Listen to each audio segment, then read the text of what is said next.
Welcome to The Fight with Teddy Atlas, presented by Dynamic Striking. I'm Ken Rideout, joined as always by the voice of combat sports, the great Teddy Atlas. Teddy, how you doing? Good. Hey, look, I don't do this too often, but you see the back of my shirt? You see it, right? I see it. 36 minutes to make life fair. I mean, that's what this show's about, right? That's what fights are about, 36 minutes, that represents a championship fight, 12 3-minute rounds. It's my saying, and I have a, clothing line that's involved with that. But that's not the point. The point is that everyone has a fight. And whether it's 36 minutes, whether it's an hour, whatever it is, whatever that fight consists of, you can make things fair. The Super Bowl was that fight. That was that fight. Mahomes was on that stage, and what a great Super Bowl. That's just my way of segueing into talking a little bit about the Super Bowl, because I know everybody out there is a sports fan, obviously not just a combat sports fan, but a sports fan in general, or most of you are, and you want to hear a little something about the Super Bowl. It was a great game, and we watched the transcendent talent, just like Volkanovski and Makhachev. Transcendent talent. We're going to talk about them. Obviously, that's the big fights over the weekend. Huge fight over the weekend. Great fight over the weekend. It was right up to par with the Super Bowl. But I think it's the right way to go into this show. That those guys are those special is the word I use, transcendent talents. And Mahomes is that. And what is that? That's a guy that obviously has great athletic ability and he's worked his butt off to develop it, but it's also the mental realm that these guys are like magicians, where they can go into a situation, an environment that's chaos, that's difficult for most people, beyond difficult for some, and they can perform at the highest level, at even a new level in that environment because of their mentality, their character, their will, all of that. But what it comes down to is they can slow things down. They can see and they can breathe the air when other people can't breathe the air, when it gets stuffy because of what's going on. When things start to move too fast, when things start to get to be too much chaos, when that kind of environment comes, they revel in it. Where other people shrink in it, they raise up and they rise up in it. And again, it's their physical abilities, but it's the mental realm that they're able to produce. And that's what it's all about in this world, is that you get paid to produce under pressure, whatever that pressure is. Whatever it is, a timeline because you're a writer, you're a teacher, and you got the midterms coming up with the kids, and you got to get them ready for the midterms, and you got to deal with all those examinations and all that. Whatever it is, a doctor, a lawyer, just as I've said many times on this air, just a father going to work every day. And he's got bills to pay. And you know what? There comes a day when it just gets hard to go to work, and to go to work and perform. And yet they raise up above that, where some people don't. Some people call in sick. And I'm not saying there's not authentic times to call in sick, but you get the point that some people are more durable in those situations. And I don't mean physical durability. That they're just more durable mentally. They're not panicked by those moments. Whatever those moments are, I just described a few of them. It's not all on a football field or a baseball diamond or a basketball court or, on a green in golf. Whatever that moment is. And Mahomes is one of those guys where, what I meant by magician is he is a magician, where a great magician will play off the environment while people are transfixed, Ken, with what's going on, and they get a little bit mesmerized by that. They get a little bit distracted by that. They do their magic. You know, when the people are just caught up in the excitement of the moment, the confusion of the moment, that's when the magician can make magic happen. And that's kind of like what he does. When everybody else is caught up in the excitement, the emotion of the moment, the confusion of the moment, he makes magic. Like a magician. Like my grandson, Joseph, last night doing a halftime show. It was better than the one that you watched, where he got in front of us in the living room and started putting a magic show on for me and my family. It was magic. It was magic. So it was a great game. I thought the difference was Mahomes. I thought Hurt was great, but I thought that the experience showed. You know, Hurt made a couple of mistakes, that fumble early on with the turnover that turned into 7 points. But he was great. But Mahomes surpassed it. He was a difference maker. And I also think coaching. I was just going to say coaching. They took advantage of that man-to-man coverage every time. They got like 3 touchdowns off them taking advantage of that man-to-man coverage. So much. They made adjustments in halftime. Big time. Where the other guy, the second-year coach, quite frankly, I'm not knocking him, but he got out-coached. Big time. He got out-coached. And those touchdowns showed it when they threw those passes and they walked into the end zone basically untouched. That was just blown coverage. They were just in the wrong coverage ridiculous. At that place on the field. Yeah, and it shouldn't happen twice. Exactly. You know, not twice. So, you know, once, all right. Twice, no. Same exact thing. Doesn't happen again, but it did. And I thought that that's kind of what swayed the game. And another thing, we cover everything, and I think I'm speaking for people out there. I try to speak for our audience. How many years are fed up with the officiating in the NFL this year? I thought the officiating on the whole in the NFL, it wasn't that good. I thought that was terrible. Okay. We're just on those catches, it's like you might as well flip a coin if they're going to rule it a catch or not a catch. I mean, come on. It's hard enough to catch the ball at all. Like, they should be a little bit more lenient, I think. I thought all year long the officiating was weak at best and suspect at worst. And in the game, the biggest game, I thought it was terrible.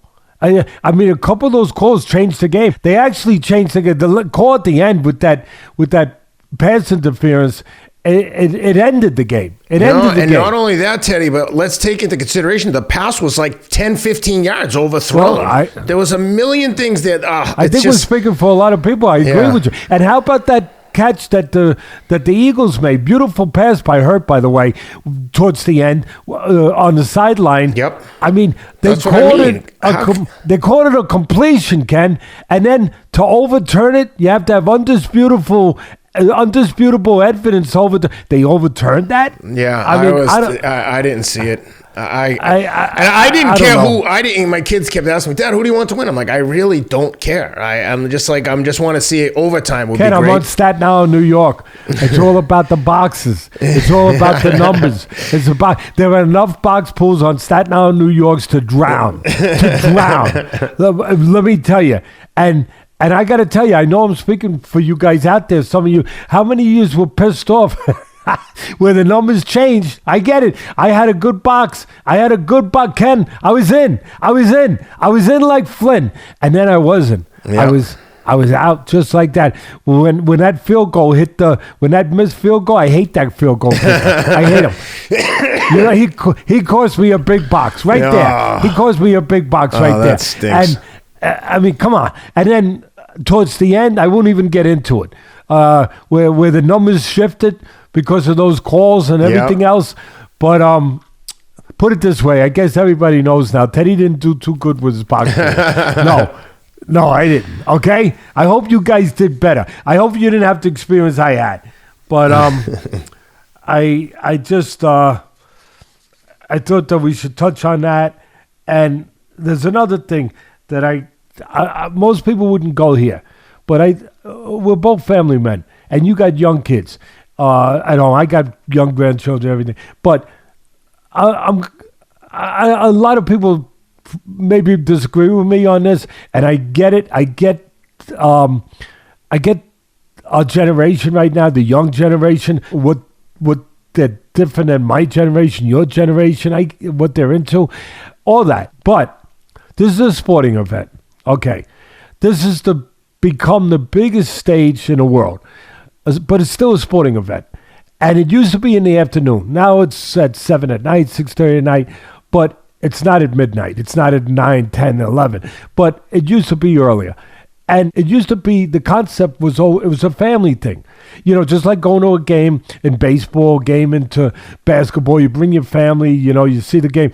And then it grew. It grew into a monster. And it's a monster event. And I don't know who could afford to take their family. Not too many normal families, average families, could afford to take them anymore. But you still got people that treat it like that event, where it's a sporting event. You go to it, you bring your family, you go there. And of course, it's a Super Bowl party, so there's a lot of other things going on where people go there to just have fun, just go, you know, bonkers during the week that they're there, going out, all that stuff. Okay, but again, the concept, it's a game, it's a sporting event, and it's a world stage, and it represents us, the country, where everyone, the whole world's watching us. And I don't know, maybe I'm being a prude, maybe I'm being shown up too old now, maybe, you know, some people are going to say, hey, you're wrong, Teddy, but I love the music. The music was great. No, she's a great singer, great entertainer, but did we need those sexual implications and gyrations and at that, in this format on a Super Bowl? I know what it's grown into. It's grown into an event. And I want to hear you when I'm finished with this. I really do, because you got younger kids than my kids are grown, but I got grandchildren, but they're very young. And your kids at a different age. It's still, have we gotten so far away from things that it just don't matter what we put on as our entertainment now? And again, the world's watching. That this is what we celebrate. That the world, that somebody that never saw stuff in America before, that never was aware of the Super Bowl and never aware of our country and our, you know, the things that we do and the things that we're interested in, and they watch the Super Bowl. Oh, this is an event. You got to watch the Super Bowl. Okay, it's an American event. Okay, just like baseball was American pastime. Okay, and you watch that halftime show, and you got to be thinking, oh, I get it. These people, it's all about, you know, sexual things. It's you know, right in your face. I mean, some of it, nobody thought it was getting a little bit to that place where it got a little, I'm going to use a strong word, raunchy, where it got a little, like, I'm just saying, it's not a nightclub. If you're going out to a nightclub, that's different. You're paying to go. You know where you're going. You know what your audience is. You know what you're going to get. You go to a concert. You're paying to go to a concert. That audience knows what they want to see. And the entertainers play to that. And they make a lot of money. I get it. This wasn't a nightclub. This wasn't a concert. I know it's become this mega event. I get it. But it's still a sporting event. And it got turned into a burlesque show at halftime almost. It did. And some people agree, some people won't. That's great. That's what conversation is about. But I think most people are afraid to even say something. I'm sure some of those commentators would have thought, you know what, I'm not sure that I'd want my 12-year-old, 14-year-old, you know, 15-year-old kid, even if they're into there with me, with my wife, and necessarily seeing these gyrations right now. I don't know. Maybe I'm wrong. But they're not going to say nothing. Of course not. Because, it's better not to say nothing. I get it. But I say something. And we have to format where we can, and where we love our audience, and where we have an open audience. We have an open forum here, and we do talk about life. And I just thought that, being that it was such a huge part, and it's become such a huge part of a mega event, the biggest sporting event in the world now, other than the World Cup, I guess, right? that for one night, is it appropriate? Is that now appropriate? Is that just now where Teddy, shut up. Teddy, shut up. That's just what it is. And yeah, it's appropriate. Am I wrong? Am I that way out of in the woods on this, Ken? Tell me. First of all, I love Rihanna. I couldn't wait to see her, so I sat in a different room because we have people here with my 9-year-old son and my 7-year-old son, and I was loving. I was like, oh, she's so good. All the songs are great. I loved her outfit. And then when she like grabbed her ass and bent over and was twerking, I was like, all right, this is a little much. And the kids were like, I could tell my kids were cringing and like, all that. I remember that feeling when I was a kid, when nudity would come on TV and I was with my parents, I'd be so uncomfortable. I'd be praying for it to end. If they were there. If they weren't there, of course, I was like looking like with my eyes bugged out. But when she then rubbed her crotch and then you're normal. When it happened, I was like, did she just rub her crotch and smell her hand? That's what I'm saying. And then I say, that's what I agree with you 100%. If she could have just avoided that move, listen, like you said, if I was there to see a Rihanna concert with my wife or with my friends and whatever, without my children, all right, a bit much for me, but I can like let some stuff slide. I'm saying it in the right context. Yeah, 100%. But when I'm watching it with my kids and my son was like, Dad, what is she doing? And I was like, I don't know. I think they're just trying to I'm going to make a point here. Janet Jackson was basically banned because when she opened up her breasts, right? Yeah. Okay. Yeah. And she went too far, right? And she was banned for opening her breasts. She thought that was sensational. She was going to make highlights. It did. It made highlights and it made lowlights. And people said, no, you went over. You crossed the line. Okay. So you just said it. Rihanna didn't cross the line. I know she didn't, expose her body that way, but she didn't cross the line by doing what the act that you just described. She didn't. That wasn't as bad as what Janet Jackson did in many ways. I get you're not showing skin. I understand that difference. All right. But still, it was pretty implicit. What's implicit? It was like blatant. Wasn't implied. It was like, hey, this is being done. By the way, nobody even mentioned it. Like they're afraid to mention anything. What are we afraid of? I mean, we're humans. We can talk. We can have conversation. We can agree to disagree. This was a pregnant woman from everything I could. Yeah, she's pregnant. Understand, right? Yeah. A pregnant woman doing this. I mean, I don't know. Again, maybe Teddy's just old fart now, right? Maybe. It wouldn't fit the woke media agenda to criticize Rihanna for anything at this stage of the game where we are in society. If someone else might have done something similar, I'll leave it at that. I can guarantee you that the certain left-leaning outlets would be destroying said person and dragging them up and down Main Street. But some people are going to be able to get away with whatever they want to do. You could, I don't know. I don't want to get smashed on social media or in the comments, but you know exactly what I mean. I don't care if I get She could have friggin'... I don't go on the internet. I don't even know what the thing looks like. So people can't even get to me. I don't need... And as long as I'm on a rant, let me change gears just for a second before we get to the fights. I know you're with me on this. Everyone knows that I'm technology ignorant that I'm just... I'm intolerant of technology. I know what I know, which hopefully is something. With fighting, with living your life, with hopefully trying to behave like a man, like a husband, like a father, trying to be as honest as I can and more honest every day in my life than I was the day before with myself and with others. I'm trying my best, but as far as the internet, I don't know diddly about it. You know how Bo Jackson say, Bo knows diddly. I don't know diddly about the internet unless somebody sends me something to see it, because I am illiterate when it comes to that world. But I get by. I do all right.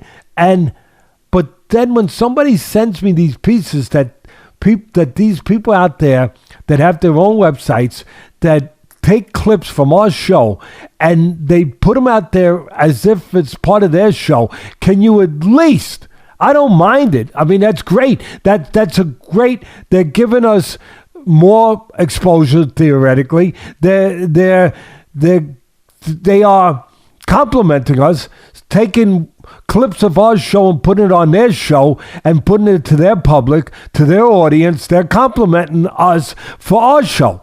Okay, but can you credit us? Can you not put it forward like it's yours, like it was done on your show? Can you at least say from the fight with Teddy Atlas and Ken Rideout that this is what they talked about in this fight or in this situation, and we agree or we disagree, or 100%. But we're putting it out there to the audience? Hey, if you didn't listen to Teddy's podcast, here's what he said. How about anything like that? I mean, save some integrity. Not just be like, hey, let me tell you what the newsbreakers are talking about, and I'll just post it here and claim credit for it. Listen, I don't mean to be a jerk, but people send me these clips, and they're from all over the fight part of the internet, whatever, and I'm getting all these clips. I said, wait a minute. I have to look at it. I read it. I look. I said, wait a minute. Did Rob put this up? Is this from our show? I'm serious. I know. Is this from our show? And then I look. I said, oh no, it's from some other show. Well, can they at least say, yeah, as said on Teddy and Ken's podcast? I don't know, but then again, there's whatever. The world is the world. I'm never gonna make it right. I'm never gonna be perfect. The world's never gonna be perfect. Let's agree to that, and let's move on, because just like the Super Bowl was super, that fight and the co-feature too was a display of great talent, but that fight between Makhachev and Volkanovski, just like a Super Bowl don't always live up to its billing, and it doesn't. But when it does, it's great. And the big mega fights don't always live up to their billing. But when they do, it's the Thrill in Manila, it's the Rumble in the Jungle, it's whatever it becomes iconic. This one lived up to the billing of the greatness of these two, not one, but these two great fight. And last week we were talking about Fred Astaire. You brought up Fred Astaire, the great dancer, and I said, he needed Ginger Rogers. He needed a dance partner to show his greatness, just like Ali needed Frazier. And Makhachev is so much better than everyone else. He also needs a dance partner. I think the great ones need a dance partner to kind of show, to go to those deep places, go to those dark places, put a light on, show us how far they can go. They have to be taken there by somebody. And Volkanovski was that dance partner, just like Frazier was that dance partner for Ali. He was that dance partner. He took Makhachev to that place where we could see, whoa, he's got to find a way here. His talent's not enough. His pure talent's not enough. Volkanovski's not allowing it to be enough. Whoa! Man, I can't wait to talk about that. Go ahead, Ken, go. Let's start with the co-feature, I guess, right? Which was very interesting. They got good talent there in the UFC, let me tell you. You think? Well, that's like saying they had good talent in the Super Bowl. Just like the lightweights in boxing, the lightweight division is jammed up. The welterweight division is jammed up with talent, right? No doubt about it. Man, that division, Volkanovski's featherweight he moved up. So he moved up from featherweight, I guess. Yeah, that featherweight division, man, it's stacked in the UFC. It is stacked. They all are. Yeah, before we get into that, though, I want to take a minute to give a shout out to our new sponsor, Factor. Factor gets you ready to eat healthy meals delivered straight to your door. I've been loving these things, Teddy. I've been getting the vegan meals just to make sure I'm getting all my veggies every day. Factor's fresh, never frozen meals are ready in just 2 minutes. All you have to do is heat them up in the microwave and enjoy. Super easy and convenient. No matter your preference, Factor has you covered. They're delicious. They've got options like keto, calorie smart, vegan and veggie, protein plus, and more. Head to factormeals.com/Atlas50 and use the code Atlas50 to get 50% off your first box. Again, factormeals.com/Atlas50. Nobody has time in this world no more. So convenience is important. Right or wrong, Ken? 100%. And they're fast, they're convenient, they're good, and they're made out of good. I mean, it's good nutritionally, and it tastes good, and they're fast, they're quick. And I like their smoothies too, by the way. Yeah, and it's never frozen, so it's not like that frozen meal crap you get in the health food section of the supermarket that's just never tastes good. But with that, let me say one more thing. Shout out to our other sponsor today, Athletic Greens, AG1. You guys know them. You love them just like I do. I know you love them, Teddy. The all-in-one green drink, 75 whole food sourced ingredients. They give you that edge. They give you 100%. They're giving you that edge to win the Tokyo Marathon. That's How's right. training going? I know you did a 20-mile run. I think it was on the Super Bowl or Saturday. I'm yesterday, not sure. Super Bowl, yep. I did 20 miles, 5:47 pace, felt unbelievably strong. I did 3 sets of 5 miles. 5 miles at 5:40 pace, 5 miles at 5:35, and then 5 miles at like 5:22 to end it off. So you're progressively getting faster. Felt good.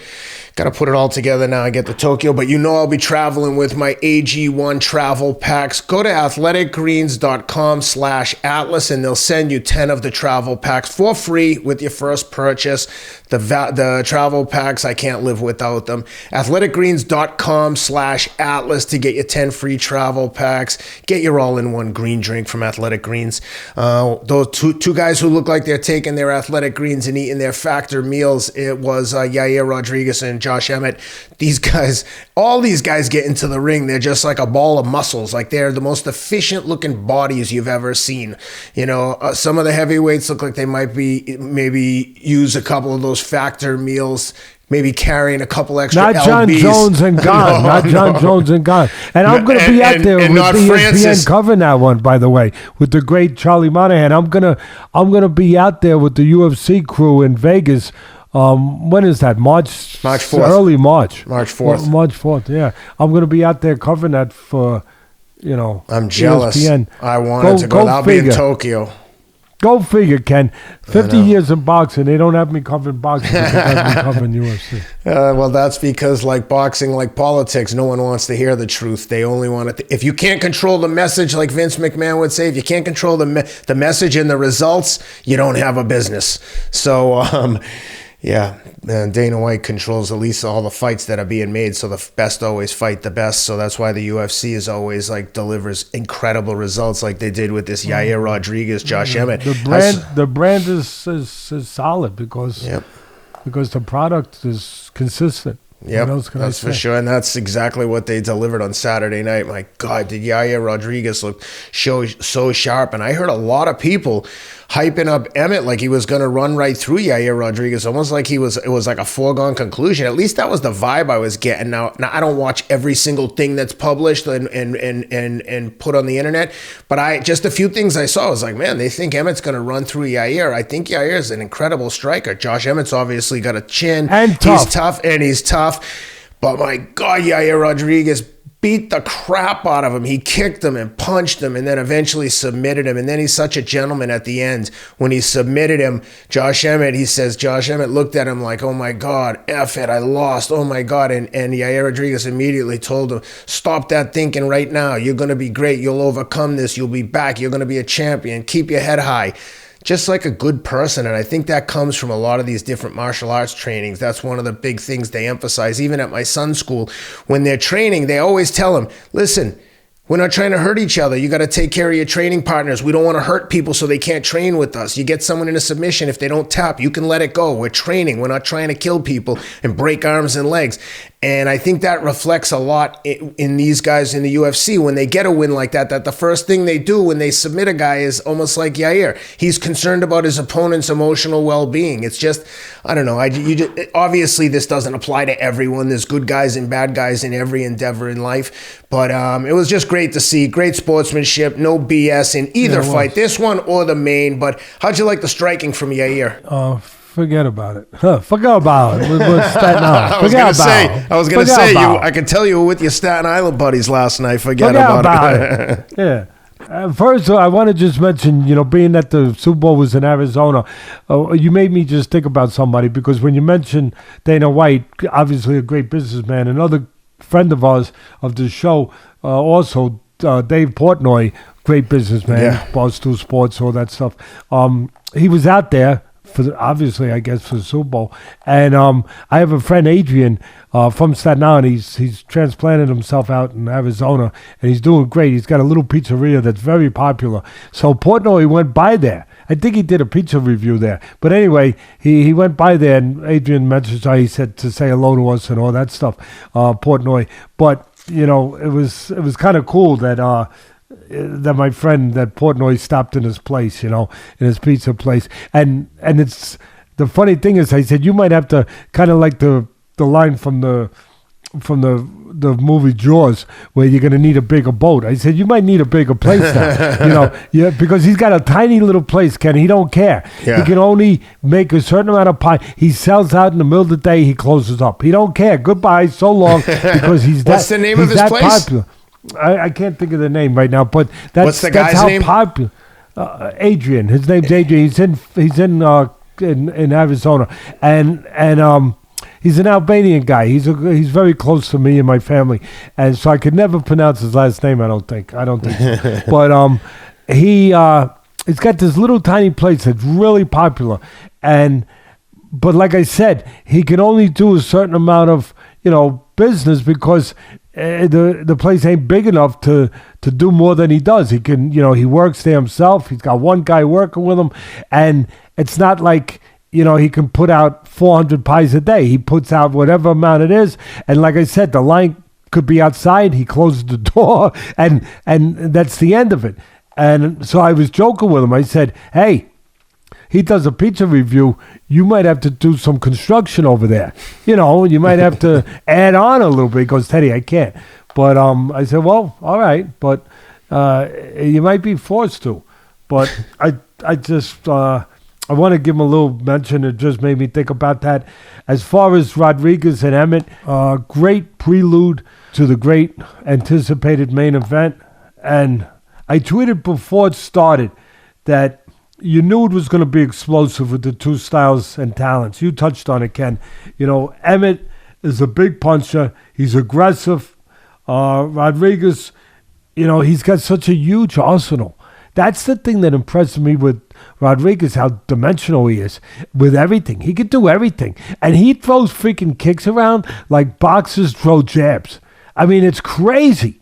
I mean, boxer, pop, pop, pop, throws a jab. He's like, boom, boom, boom, boom. I mean, flicking kicks around, like with the same kind of regularity and fluidity as a fighter throwing jabs. It's pretty crazy.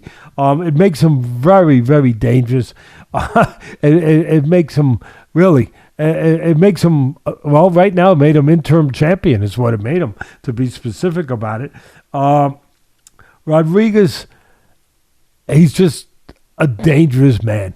He's a dangerous man. Now, Emmett, tough. I mean, he got himself in position. I always say this, Ken, and it came to fruition again, where when you got a guy much faster, Rodriguez was much faster than Emmett. When you got a guy much faster, there's one thing, if you know anything about fighting, timing can negate speed. And I teach that in gym, and it comes to reality quite often, and you have to be aware of that. And if you're dealing with someone faster, Emmett was very aware, and his team was aware of that. They tried to get Rodriguez into a position where they could time him. They knew they couldn't match his speed. And what did he do? Sure enough, Emmett did it. He timed him with one of his good shots. He's a huge puncher. He timed him. He caught Rodriguez with a beautifully placed, timed shot. But it wasn't, obviously, it's the kind of fight where the talent difference, disparity, if you will, the style, the dimensions, everything I mentioned, the advantages that Rodriguez has, you're going to have to time him and catch him perfect, and then you're going to have to get rid of him. Because there's too many things he can do. There's too many freaking things he can do. And Emmett didn't get rid of him. He timed him towards the end of the first round, but it wasn't enough. It wasn't a perfect scenario where the perfect storm to get him out of there. I thought it was enough to perhaps pull out the first round for him. I thought so. It was a close round, but I thought it might have pulled out the round, but it didn't matter because then the bell rang for the second round. And then it was all Rodriguez. He won the interim title exactly the way that you want to win a title. Very impressively. He showed he's a great finisher, which is important. He hurts a guy, he gets rid of the guy. And like I said, he's got great talent, great athleticism, does it all with great technique. See, that's another key. Does everything technically solid. Like I said, he's so well-rounded. He's so dimensional. He's a load. He's a problem. He's a problem for anybody. And I'll tell you something. This is quite a statement. But he'll be a problem for the great Volkanovski too. He won't be any kind of walk in the park because Volkanovski just did what he did with nobody expected with Makhachev except the real devout fans of his. He ain't walking through Rodriguez. I'm not going to say it's going to be the same kind of test. It's a different style. I'm not going to say it's going to be the same kind of, situation, obviously. Different style than it was with Makhachev, but it will be a serious, dangerous, difficult fight for Volkanovski. Rodriguez is that good. He's that dangerous. And that's it. Let's talk about the great Volkanovski and the great Makhachev.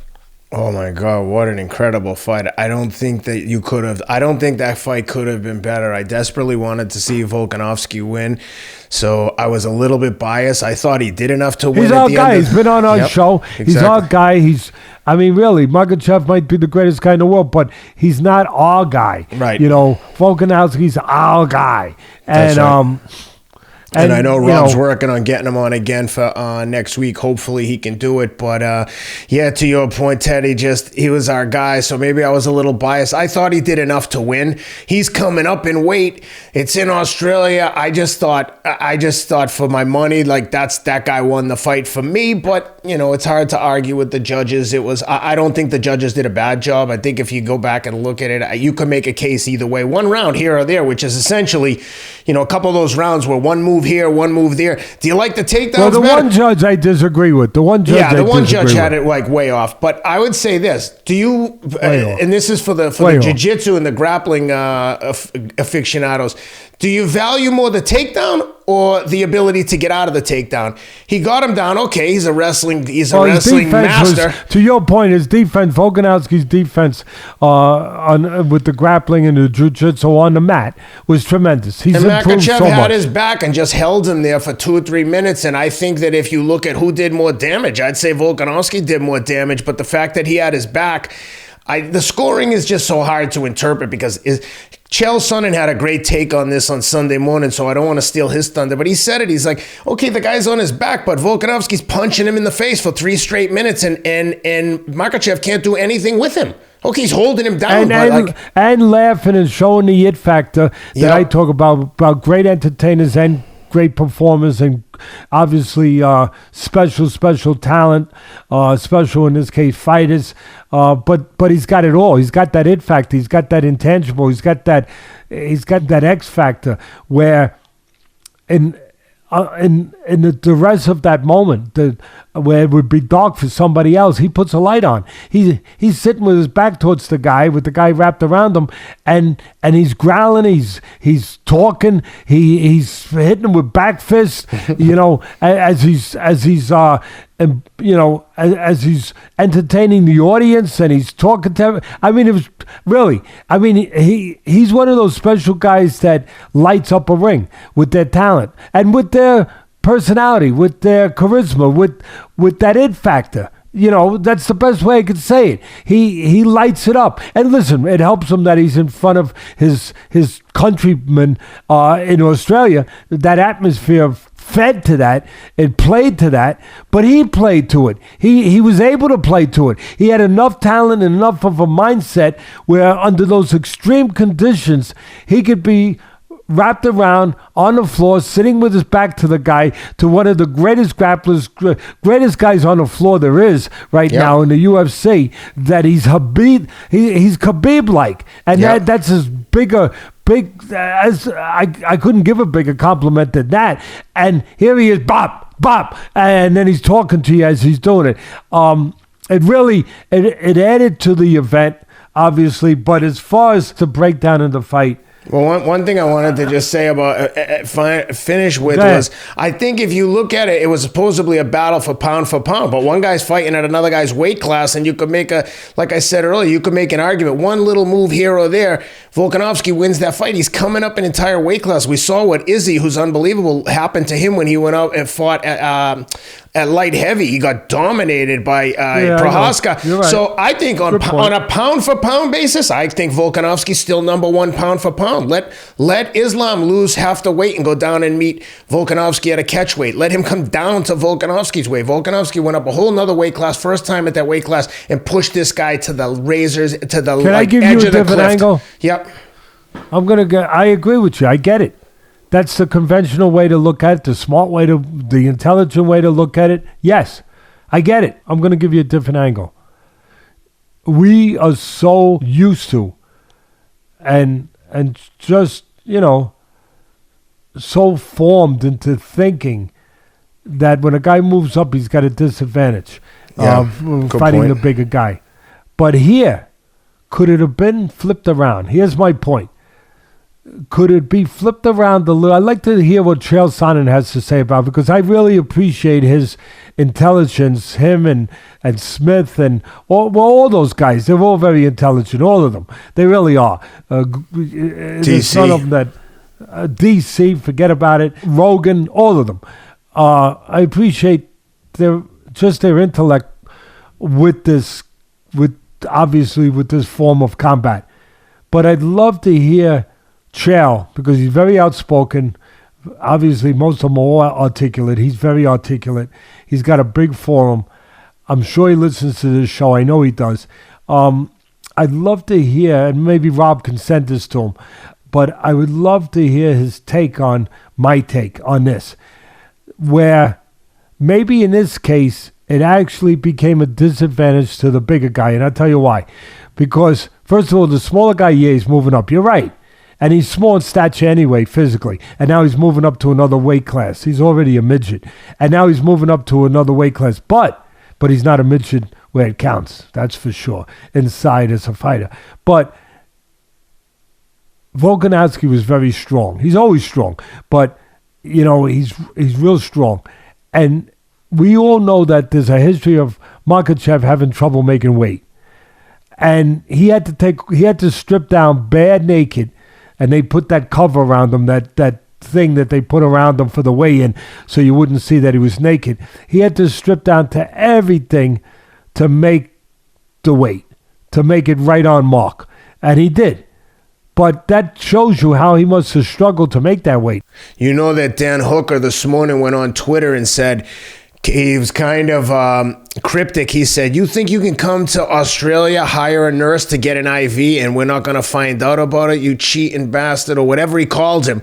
But basically suggesting, and I don't know if he has proof or anything, but now, the conspiracy theories are having at it. That's a pretty strong accusation, and Dan Hooker doesn't strike me as... I'm on point with what I'm talking about. 100%. That's right. I'm just emphasizing, they're alleging that he took an IV, which is completely illegal. Number one, you can't rehydrate with saline because in addition to providing an unfair hydration advantage, it can also be used as a masking agent for certain anabolics that you can be tested for right after the fight. It dilutes your blood and can mask those performance enhancers. So for Dan to say that, I hope he has some real concrete proof, because that's a pretty serious accusation.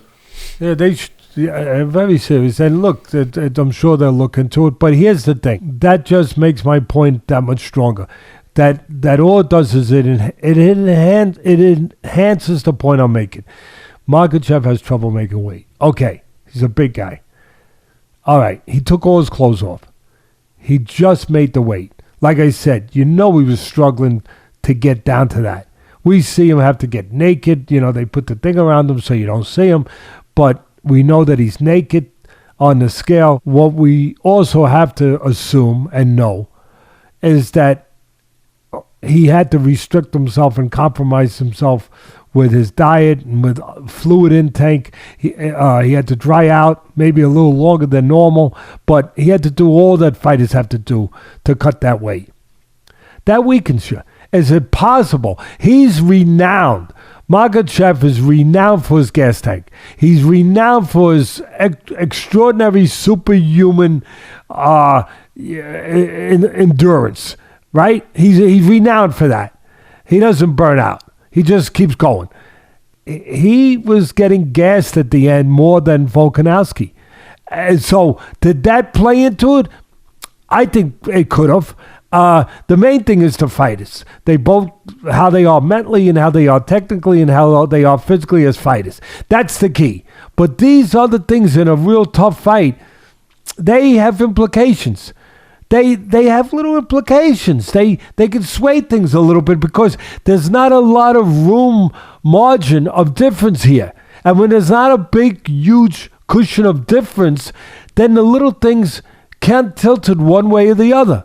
And I'm just saying that we looked at it, to your point, we looked at it rightfully, because we're conditioned to do that, hey, Volkanovski's got the disadvantage. He's got to move up to the bigger guy's weight. But maybe the bigger guy struggling to make the weight had the disadvantage, and the little guy, fully strong, maybe had the advantage. But I've always wondered that, to someone, how much of a disadvantage does it give you when you're cutting that kind of crazy weight? I was listening to Joe Rogan talk to Paul Felder today on his podcast last week, and Joe said that when Alex Pereira got into the fight with Izzy, when he got in the ring, this is Joe said, I don't know if this is true, but he said that Pereira might have weighed as much as 220 pounds.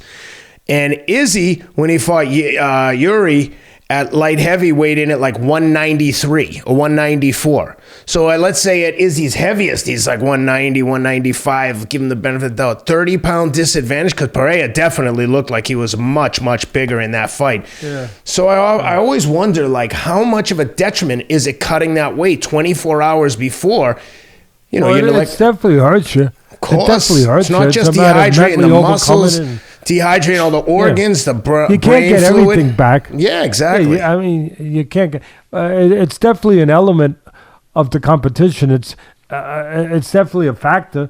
You overcome it. You deal with it. That's what you do. But it's something that definitely has a say in the fight in its own way.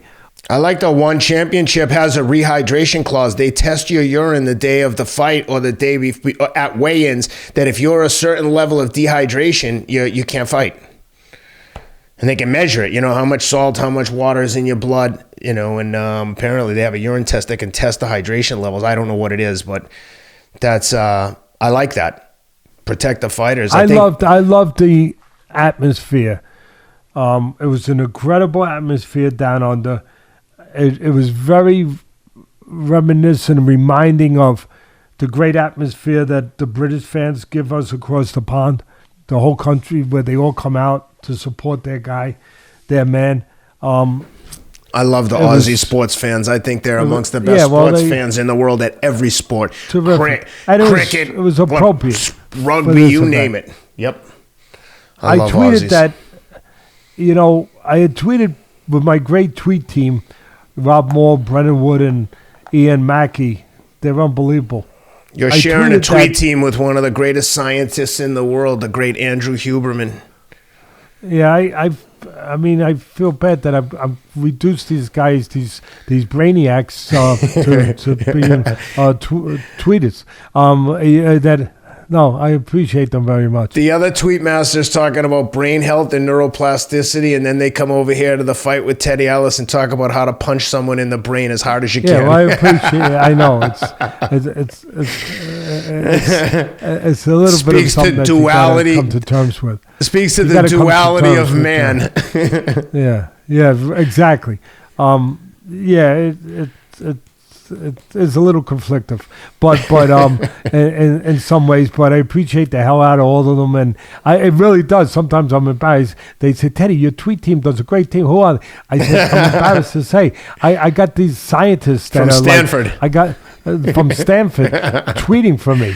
I mean, I feel like a schmuck that I get these guys that can break down molecules. They break molecules down. When they're done, when they're done sending you tweets, they're off to the Nobel laureate award ceremony. Yeah, I mean, I am blessed to have them, and it is really. But they like it. And I love having them, and I love them being part of my family in that way. I tweeted that it's not just these two fighters before the fight, that it's not just their physical skills that separate these guys from the rest. It's their mental realms, which, it always is. And they're so mentally tough that they're always able to go beyond their physical limits. And the tweet that I talked about was that this was like Superman versus Batman. It was like becoming like superhero. It was like a Marvel comic book showdown between, whoever your favorite, whether it's Spider-Man, whether it's Hulk, and I picked Superman versus Batman, where that's kind of what it represented. Because, again, they go beyond the normal realms, these guys. They go beyond the realms of normal, doings, comfort. When other people get uncomfortable, they get comfortable. When things get to that temperature, it only... That's when they get working. And they illustrated that. I also, I tweeted that beforehand. And I got to say, one of our tweets made the broadcast. And you know what? Again, we're like doing an end zone dance. We're like little kids. The whole tweet team. We're like, yeah, it's up on the broadcast. It's so funny to me. Dance. Like you saw during the Super Bowl, these guys do all these dances, when they score a touchdown. We're doing that. We're doing that. It's funny to me that you still get a kick out of seeing your tweet on the broadcast when you should be on there actually talking and giving a breakdown of the fight like you did for 25 years on ESPN, Friday Night Fights. It's crazy how things work. I know, it's funny. I've done 4 Olympics for NBC. I've done ESPN 26 years and radio and TV before that. 50 years basically in the business of being on TV. And a tweet getting posted gets me going. That's good, though. We all need small wins. I made a note to myself that it also shows that when a fighter has those special mental qualities and supreme confidence, you can never, ever count them out or make them a huge underdog. And I want to make this point with anyone as they made Volkanovski. Now, I don't have the lines, but I think I have them. Makhachev was basically minus 400, and I think you got back 310 if you took in Volkanovski. In that context, yep. Yeah. So he was a 3-1 underdog, basically, Volkanovski. I just don't think anyone with these qualities can ever be that kind of underdog. Nope. Because that's all I'm saying. Just what I'm saying. Like when Ali fought Sonny Liston. He was a 7-1 underdog. But we didn't understand the qualities Ali had yet. They hadn't been on full exhibit yet for the world to see, but they were there. But we weren't quite aware of what they were and the depth of them. But again, when a performer, when an entertainer, when one of these combatants have those kind of qualities, they can go to places that you can't foresee, that your brain can't foresee, that you can't go by the normal realm of things. You can't go by the evidence of other things that we've seen with people from a physical level, because they go beyond that. They find a way. They find a way to do that. Hey, Teddy, let me ask you one quick thing before I forget. Were you more surprised at Makhachev's striking or Volk's wrestling? For me, it was the striking of Makhachev. Well, I was just going to say that. Sorry. I know we love Volk, and I want him to win. He's doing so good. But when you really look at it from a distance, I'm like, holy shit, Makhachev's striking was on point. He cracked Volk a couple shots. No, but I tweeted that. Okay. I tweeted that. I don't know if you read it, but I tweeted before the fight that, matter of fact, I tweeted that. I was just about to start with that. You put out those tweet storms. Sometimes I miss them. I try to tell you when I see them. Oh, I saw that one, but I didn't see that one. I mentioned that. That was one of my early tweets, that the thing about Makhachev, we know how great he is on the mat, and we know how Khabib-like he is. But also Khabib-like was that what brought Khabib to that even greater level was he improved so much in his striking. Khabib did. And I said, Makhachev, to me, has improved in his striking tremendously. And this was before the fight. I said, he's improved. And I said, that's going to be a big part of this fight, because Volkanovski wants to strike, I would think, as much as he can. Obviously thinking that would be his strength, not on the mat. And where Makhachev, makes a living on the mat, on the floor. But Volkanovski wouldn't necessarily have quite the advantage that a lot of people might think he would have, or had to have, or normally would have, because Makhachev has made up so much ground in that area. He has improved so vastly as a striker, and was very evident. But here's another thing that was evident. It was just as evident. Makhachev's striking performance, his improvement, and we touched on it already. Volkanovski, how much he improved on the mat. So it was very interesting, because Makhachev wants to get to the floor. Volkanovski wants to stand. But the reason was the kind of fighter was where Makhachev could get the win in a very tightly contested fight, which people are going to say I'm crazy, but I was looking for a draw. I was like, hey, a draw wouldn't be bad. I know you very rarely get draws with the odd number rounds in the UFC, but that wouldn't be bad right here. Or at the end of the day, I'm not going crazy as a bad decision, except for that one judge that had it bad.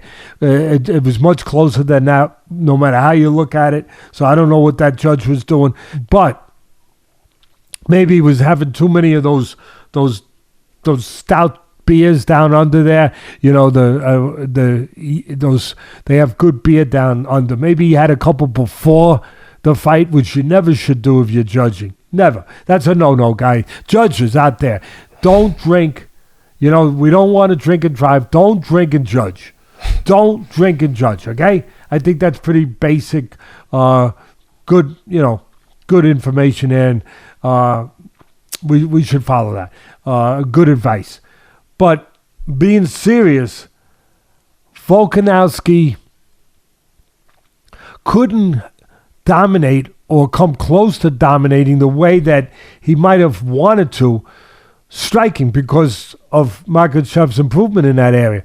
So I think he actually dropped Volkanovski one time more than Volkanovski dropped him. They both dropped each other. So I'm not saying he had an edge striking, but he definitely held his own in the striking area. And then Volkanovski, you could make an argument, held his own to a point on the floor with the grappling and everything else that goes on the mat. But in fairness, Makhachev probably had a little edge on the floor. So a little edge there, close standing, that's what gave him the fight. That he was able to hold his own striking, not get blown out of the park or, have a big difference in the striking. He was able to be effective enough striking and then do his thing on the floor, even though Volkanovski was much greater than we thought he would be, or most people would think he would be on the floor. It probably eked it out that he had a little edge there on the floor, but I'm telling you, not much, because it had everything that the great fights have. It had the back and forth momentum.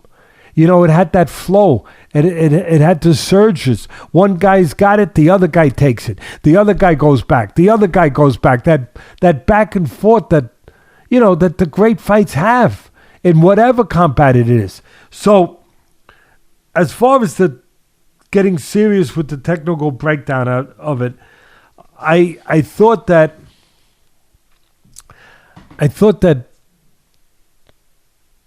they both. You always want the geography that is beneficial to your talents. And so they're both fighting for that geography. Volkanovski got it. You know that old saying, be careful you don't get what you asked for? He got it, striking. But the other guy was up. He was up to snuff with it. He was up, he was ready for it. And he was able to handle himself in that geography better than maybe a lot of people thought he would. Same thing, vice versa. Again, where Volkanovski, he got taken to the geography that obviously Makhachev lives in, revels in, dominates in, and he was able to handle his own. It would be nice if they had a criteria where they just came out and said, look, if you get a beautiful takedown, but the guy nullifies it and gets up within, I'm making it up 30 to 40 seconds and you can't do anything with it, like it's neutralized. Getting up from a takedown should count just as much as the takedown. If the guy takes you down, doesn't do anything with it, like where's the defense that takes and the strength to get up when the guy like Makhachev gets you down? That should be rewarded, but it's like if you get the takedown, it's like, foregone conclusion. At the end of the round, he took him down, therefore he wins the round. Like what? It's 5 minutes of fighting. The guy got a takedown and then the guy got right back up. He didn't do anything. The one round he dominated where he had his back, and I would argue that Volk did more damage was that, what was it, the third or the fourth round where he had his back for the whole round. But the round that Volk beat the brakes off him in the fifth was like the best round of the fight for anyone. Well, it was a great finish to a great fight. I had it possibly, because it was close, I had it possibly where Volkanovski was up 2-1 going into the fourth.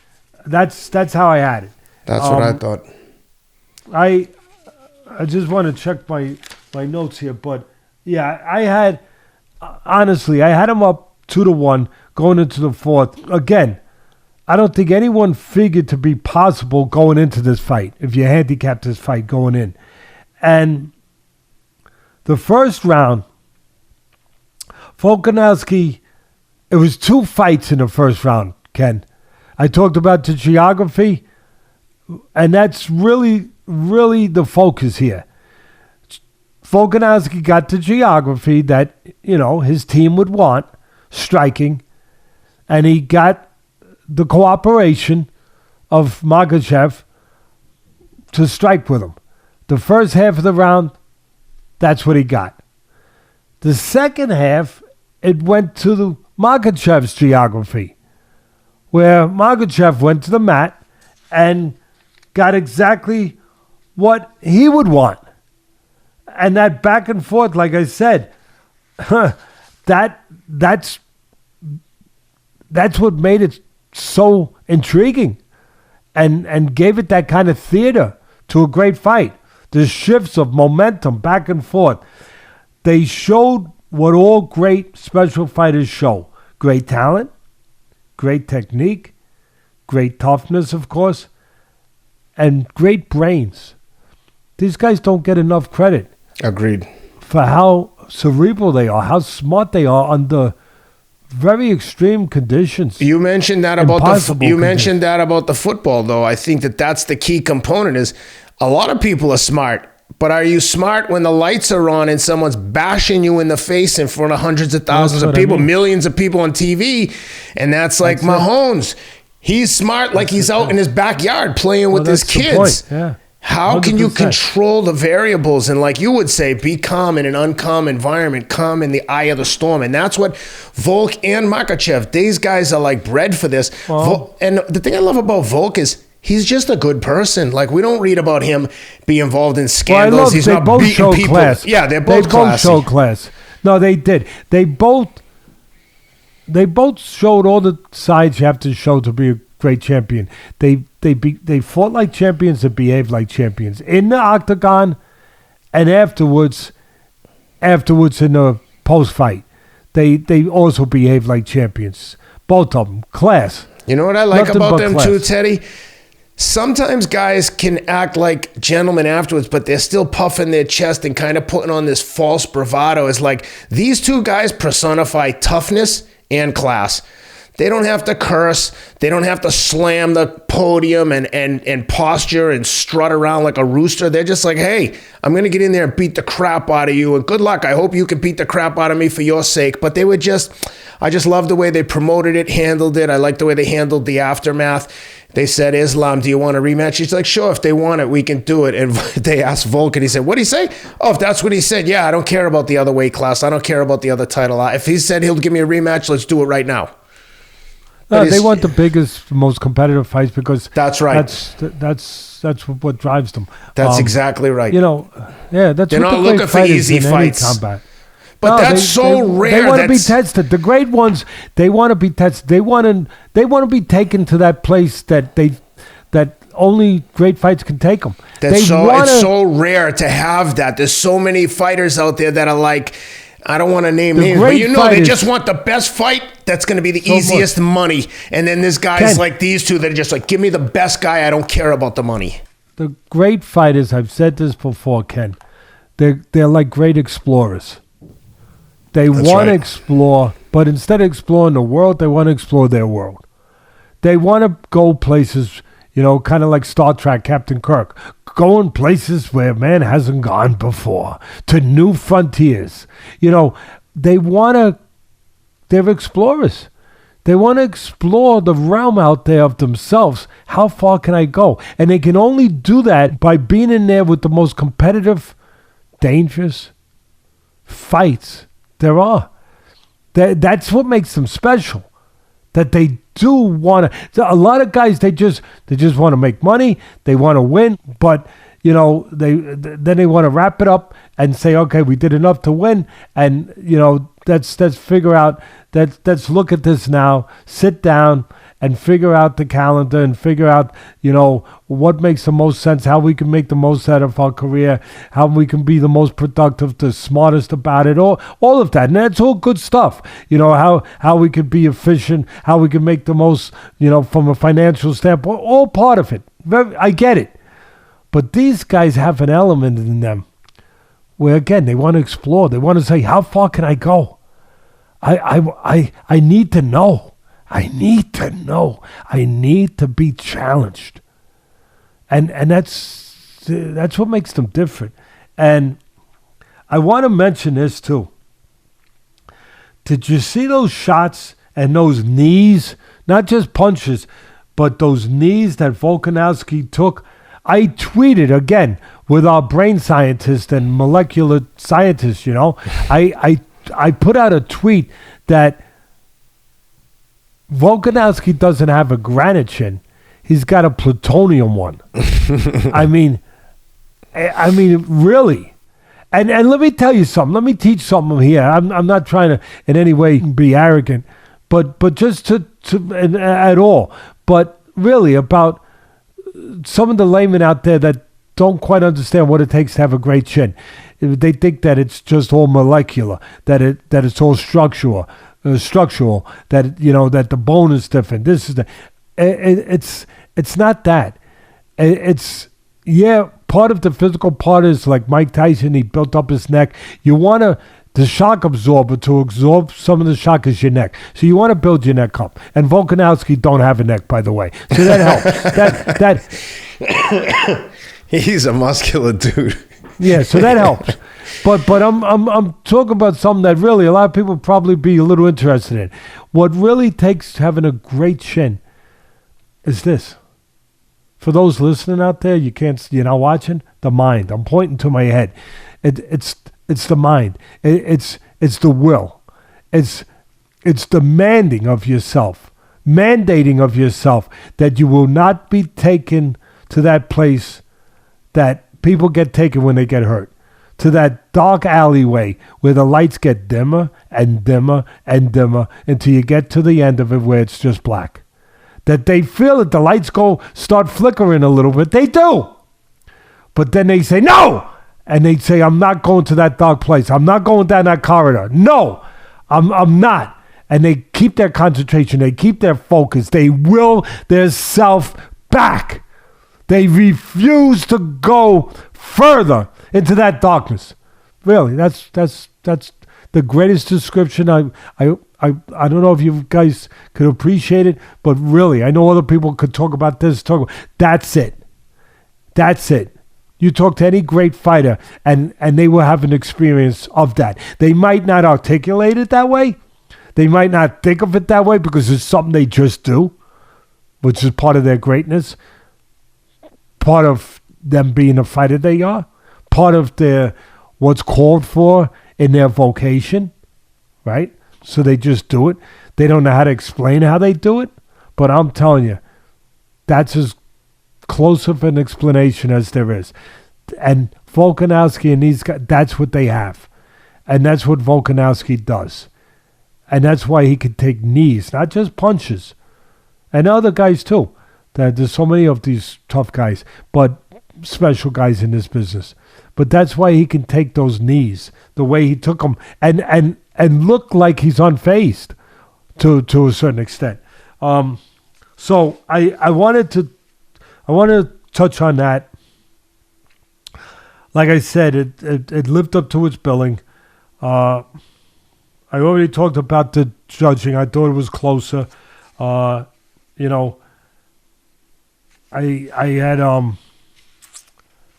had said, matter of fact, I wrote a note. In fairness, you could say Makhachev had, as I alluded to earlier, an edge on the mat and at least held his own in the striking. Either way, this was one of those fights. At the end of the day, I tweeted this too. I don't think you could argue with this. Whoever you thought won, didn't win, whatever. This was one of those fights where, in losing, the loser actually won. Where Volkanovski, in losing, not having his hand raised, he actually won. His stock went up. He's now he's bigger now than he even was before. And he 100%. Was big before. But I thought the same thing. Fight, because that's what happened when you fight a guy they think is unbeatable. They think is a monster. They think is Godzilla. They think is King Kong. That is almost mythical. Almost. Where the guy starts to take on that imagery where you're fighting something almost subhuman. Kind of like Mike Tyson was, frankly, when he was at his peak, where people just didn't think he was beatable. They really didn't. Some people melted at the thought of even having to fight him. I'm sure there's people that melt a little bit at the thought of having to fight Makhachev to a certain extent, but not Volkanovski. He's not one of those. So when you fight a guy like that, and you not only survive, but you come close to winning, you were big before, now you're a monster too. And Volkanovski's a monster too now, in that kind of way. It made him even bigger. And in general, it's the kind of fight where there is no loser. There is no loser, period. But this is a little different. This is a fight where the loser, the guy who didn't have his hand raised, I'll say it that way, because nobody was a loser, actually won. And it's very rare that happens. We've seen it before, but it's very rare where the loser comes out. Yeah. And they said, I saw an interview with Makhachev after he was FaceTiming with Khabib and said, oh, see, if you were here, it wouldn't have been so close. And Khabib said to him, that's good. You had to do this without me. Now you're better. You're going to be better next time. And it was a good point by both of them. 100%. 100%. Look, there's a new superhero down under. I don't know if he's Batman, Superman, or he's the Volkman. Maybe that's the best. I'd argue he's the most Volkman. He should be the most marketable guy in the sport. Like, if you don't want to do business with Volkanovski, Dustin Poirier, there's a handful of them. They just don't get in trouble. They always represent themselves with class. They're not going to be pushed around. They're tough guys, but they're not going to say anything crazy and out of line that you have to bleep it for the school kids. You know what I mean? 100%. And I'll finish with my part with this. Like I said, class shown by both of them afterwards. Really, really nothing. Just exemplary. And I said it earlier before we started breaking this fight down, but I'll finish saying it again. And again, you might think I'm nuts, but the Rodriguez fight might be as dangerous in some way as this fight was for Volkanovski. I know a lot of people can't comprehend that, especially after fighting Makhachev. I get it. But Rodriguez is formidable. Man, oh man. Oh, yeah. He's hungry. Ooh. He's talented. Fast. Like I said, he's fast, and he does so many freaking things. Yeah. I mean, it's like, how would you like to fight an octopus? He's almost like he's like a MMA version of Roy Jones. Just doing everything, he's just all over the place, doing things that you might not necessarily think are traditional, but he gets away with it, and he's successful, and he's dangerous with all these different moves. Elbows from behind his back. I mean, he's throwing strikes from everywhere. Yep, but there's nothing. If we learned anything that is too formidable, too difficult for a guy like Volkanovski. 100%. And we said that before this fight. Qualities. We said before this fight. Qualities that he possesses. When we discussed this and I mentioned the lines to you for the guys at my bookie, I said, what do you think? And we both agreed. It's hard to bet against a guy like Volkanovski who just doesn't lose no matter who he's fighting. He could be fighting, to your point, King Kong. You're still like, he's got a chance. Well, the other guy has a gun. I know, but Volkanovski's really quick. He might be able to catch that bullet with his teeth. He might. He just might. Well, I know we got Valentine's Day coming up, so I'm gonna have to get you and Rob a special Valentine's Day cake sent over. You got any plans with Elaine? I don't accept any Valentine's stuff from men.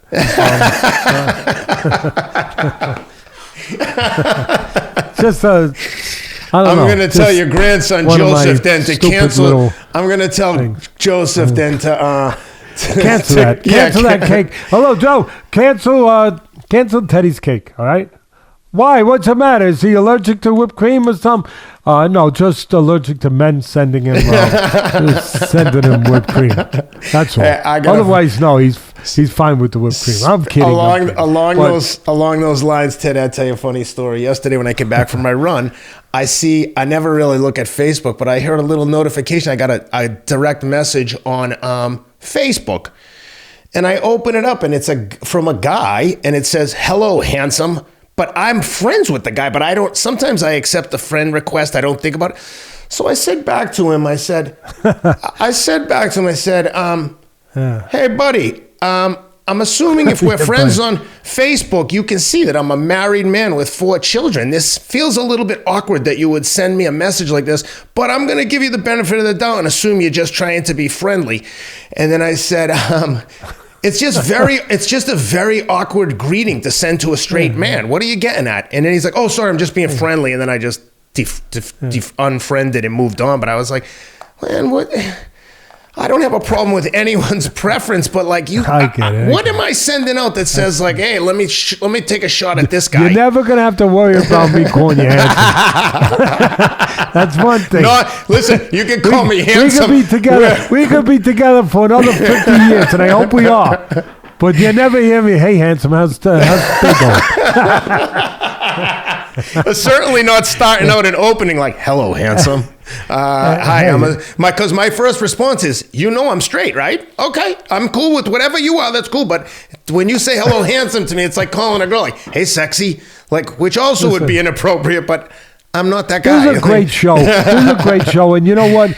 We really, you people, we love you out there. We're there for you. We're at 280,000 subscribers now. Really, if you like what we do and you appreciate it the way we appreciate you guys, please subscribe and please get your friends to subscribe, because Ken wants, Rob wants, we want the numbers to go up. I want to hit 300,000 real fast, and then I want to go higher. I want to go higher. I want to go to 1 million. So, guys, if you really like what we're doing and want us to keep doing it, come on. Get those subscribers in it. And to the media outlets, we love you guys. Just please cite us and cite us prominently. If you're going to use a line from the podcast in the title of your article, no problem. Just say Teddy Atlas on his podcast, A Fight with Teddy Atlas, said he thinks Jake Paul can win. Not just Teddy Atlas thinks he can win. And then you write the article like you did an interview with Teddy. I mean, come on, man. Let's share the love here. If we see something on your podcast, like the Chael Sonnen podcast, I'll cite it. Hey, I like Chael Sonnen's take on his podcast. Anywho. Yeah, well, that's the way that I think is appropriate to do such things. One other thing I've finished with, Ken, is that I just thought it was beautiful. I love it. I just love seeing our man, Volkanovski's our man. We got a few, Poirier, of course, but Adesanya, who's been on our show a couple of times, and his great trainer, Gene, seeing Adesanya there ringside cheering on his teammate. Yep. I loved it. You know, his teammates were Volkanovski. And his teammates were Volkanovski. And they're two warriors. They're two gladiators. You could just see it. Yep. And he's like, yeah, he's jumping around. It was like, it meant as much to him as it did to Volkanovski. Like he was in there with him. Yeah, but that feeling. It's like we all have that feeling. I thought it was beautiful. We all get that vibe. Like it's like even amongst ourselves on the podcast, if one of us got an award, in a lot of ways, it's almost like if you win an award, when you went to the Hall of Fame, part of me felt like, Rob, can you believe we made it to the Hall of Fame? We did it. That's great. We're all part of it. I appreciate that. That's what makes it special, having people to share with. Yes. Otherwise, what is success without people to share with? That's Nothing. right. It's hollow. It's just an item. You only get to keep what you're willing to give away. Hey, speaking of Oz, a guy reached out to me on Instagram and said, hey, we'd love to get you down here to Australia for the Melbourne Marathon in October. I said, hey, if someone wants me to come down and run the marathon and is willing to get me down there, I'm with it. I love the Aussies and I'd love to come down and run their marathon in October. Beautiful country. Great people. Really. And outdoorsmen and sportsmen and just people that appreciate our competition, appreciate sport. That would be nice. That would be tremendous. I can't go with you because I'm not allowed in the country, but we're working on that. Ever since I knocked John Horn, ever since I said the truth on the national broadcast on ESPN, saying that John Horn actually lost to Pacquiao. Oh no, he can't come in our country, and they forget about it. That I said he's not the great fighter you think he's a tough son of a gun. I give him all the credit in the world. He got the title. He's going to make some money. I love it. But he's going to get destroyed by Crawford. Oh, no. Okay, he got destroyed by Crawford. But, it was Jeff Horn, not John. But and to that point, if it had anything to do with nationality, we wouldn't be fawning over Volkanovski and Adesanya. It's not. It's just we just talk about facts. There's nothing else matters. Race, nationality, ethnicity. The only thing that matters here is the truth. Please. And so I'm pretty sure, though, that Volk can get you a visa now that he's in the driver's seat. He's practically the governor now. One other thing I add to when we were talking about how much and both of us appreciate seeing Adesanya cheering for his teammate, but it's not just a guy cheering. It's another samurai. These guys are samurai. Really, they understand the code. of conduct, of the risk of the realm that they live in, that they compete in. And so the appreciation that he's in there with this monster, and he's doing what he has to do, and he's shocking the world, or at least part of the world, by doing it. His appreciation was just so palatable. Where at a sign, yeah, because he knows what he's up against. he knew what he was being challenged by, and it was nice. I really loved it. And again, he's got it all, Volkanovski. Not just the talent and that he's improved on the mat and all that stuff, but that it factor to have his back to the guy, and then he's back hitting him with fists, and as he's talking, and he's basically talking to the audience. He's talking to Makhachev. I mean, wow! You talk about theater. You talk about something being dramatic. That had everything. It had everything you need in a great event. The only thing missing was a Chinese spy balloon or a UFO. Yeah, that's coming. That's probably coming.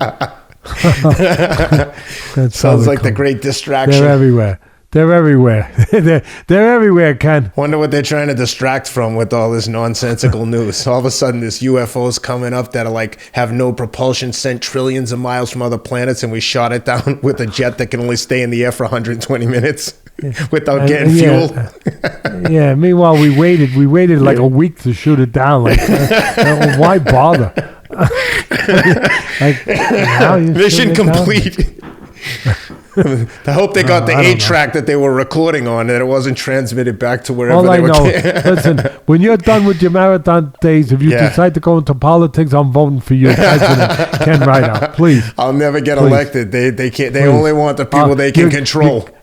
You got one vote right here. Matter of fact, you got my whole house. 280 from the 280,000 people that watch the show. You got our army. We have a little army. You got our army. I'll bring that army with us. Yep. Well, Teddy, great talking to you this week. Always the highlight of my week, Mondays, to get to see you, Rob, and the great Sam Rivera over there. It was great being with you guys. Great being with the fans. We'll be back next week. Hopefully, we'll have Volk on the show. Volk, if you see this, we'll talk to you next week. Wink, wink. Teddy, thanks for doing this, and have a great Valentine's Day. And tell Elaine I said Happy Valentine's Day. Thank you, and do the same to your wife, please, your family, Will do. And all the people out there, all of you, all the young ladies out there, mothers, kids, everybody, all of you, the couples, the singles. Happy Valentine's Day. It's about love. Yep. It's about appreciation, right? As the notorious B.I.G. would say, spread love. It's the Brooklyn way. It's the Brooklyn and Staten Island way, and you can also get your Super Bowl box for next year while you're here. But really, happy Valentine's Day to everybody. Spread the love. And with that, see you guys.